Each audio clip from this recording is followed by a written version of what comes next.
ഇന്ന് നമുക്കൊരു തേങ്ങാ ലഡു ഉണ്ടാക്കാം. തേങ്ങ വെച്ചിട്ടൊരു ലഡു, ഒരു അടിപൊളി ലഡുവാണത്. വെറും 10 മിനിറ്റ് സമയം മാത്രമേ നമ്മൾ അതിന് എടുക്കുന്നുള്ളൂ. അപ്പോൾ എളുപ്പത്തിൽ തന്നെ നമുക്ക് അതൊന്ന് ഉണ്ടാക്കി നോക്കാം. അതിലേക്ക് 1 ടേബിൾ സ്പൂൺ നെയ്യ് ചേർത്ത് കൊടുക്കുന്നുണ്ട്.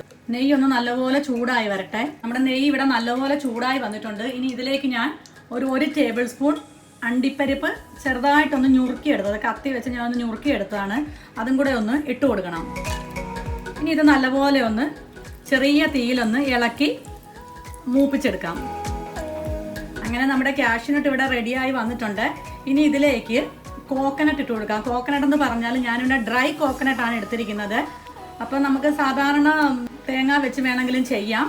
പക്ഷേ അത് നമ്മൾ തേങ്ങ ചുരണ്ടി കഴിയുമ്പോഴത്തേക്കും എല്ലാം ഒരേ രീതിയിൽ ഇരിക്കാൻ വേണ്ടിയിട്ട് നമുക്കതൊന്ന് മിക്സിയിലിട്ടൊന്ന് കറക്കി എടുത്തതിന് ശേഷം ചെറുതായിട്ടൊന്ന് വറുത്തെടുക്കണം. ബ്രൗൺ നിറം ആകരുത്. സാധാരണ നമ്മൾ കറക്കിയൊക്കെ വറുക്കുന്ന പോലെ ബ്രൗൺ നിറം ആകരുത്. ആകാതെ തന്നെ ഒന്ന് ഡ്രൈ ആക്കി എടുത്തതിന് ശേഷം നമുക്ക് ആ തേങ്ങയും വേണമെങ്കിൽ ഉപയോഗിക്കാം. ഇതിപ്പം മിക്ക കടകളിലും മേടിക്കാൻ കിട്ടും നമുക്ക് ഉണങ്ങിയ തേങ്ങ. ഇതൊന്ന് ഈ നെയ്ക്കകത്ത് ഇളക്കി കൊടുക്കാം. ഇനി ഇതിലേക്ക് 1/2 ടീസ്പൂൺ ഏലക്ക പൊടിച്ചത് ചേർത്ത് കൊടുക്കാം. എന്നിട്ട് നമുക്ക് ചെറുതായിട്ടൊന്ന് ഇളക്കി കൊടുക്കാം. തീ കുറച്ച് വെക്കണം, കാരണം ഈ തേങ്ങ കരിഞ്ഞു പോകാൻ സാധ്യതയുള്ളതാണ്. ഓൾറെഡി ഡ്രൈ ആയതുകൊണ്ട് കരിഞ്ഞു പോകും. നമുക്ക് തീ കുറച്ച് വെച്ച് കൊടുക്കാം.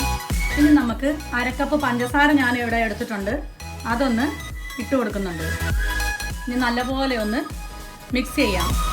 പഞ്ചസാര ഉരുകുമ്പം തന്നെ ആ തേങ്ങായിലും എല്ലാം നല്ലപോലെ പിടിച്ച് നല്ല ഒട്ടാനൊക്കെ തുടങ്ങും. ഈ സമയത്ത് വേണം നമുക്ക് ഇതിലേക്ക് പാൽ ഒഴിച്ചു കൊടുക്കാൻ. അതിന് വേണ്ടിയിട്ട് ഞാനിവിടെ 1 കപ്പ് പാൽ എടുത്തിട്ടുണ്ട്.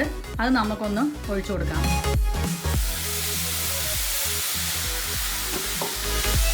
തേങ്ങ എല്ലാം പാലെല്ലാം കുടിച്ച് നല്ലപോലെ കുതിർന്ന് വരണം. അത്രയും വരെ നമുക്കിതൊന്ന് ചെറിയ തീയിൽ വെച്ച് ഇളക്കി കൊടുക്കണം. 1/2 കപ്പ് തേങ്ങയുടെ പൗഡർ, 1/2 കപ്പ് പാല്, 1/2 കപ്പ് പഞ്ചസാര, 1/2 ടീസ്പൂൺ ഏലക്ക പൊടിച്ചത്, 1 ടേബിൾ സ്പൂൺ അണ്ടിപ്പരിപ്പ് ചെറുതായിട്ട് നുറുക്കിയെടുത്തത്.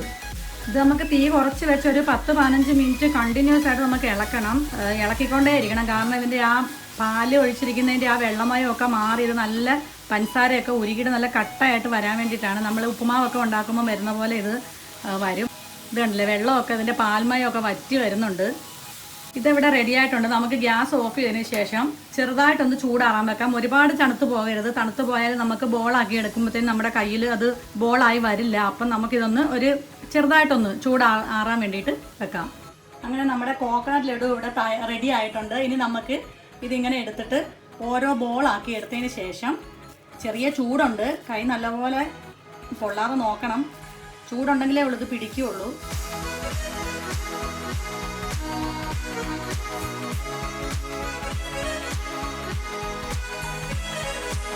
ഞാനിവിടെ കോക്കനട്ട് പൗഡർ വേറെ എടുത്ത് വെച്ചിട്ടുണ്ടായിരുന്നു.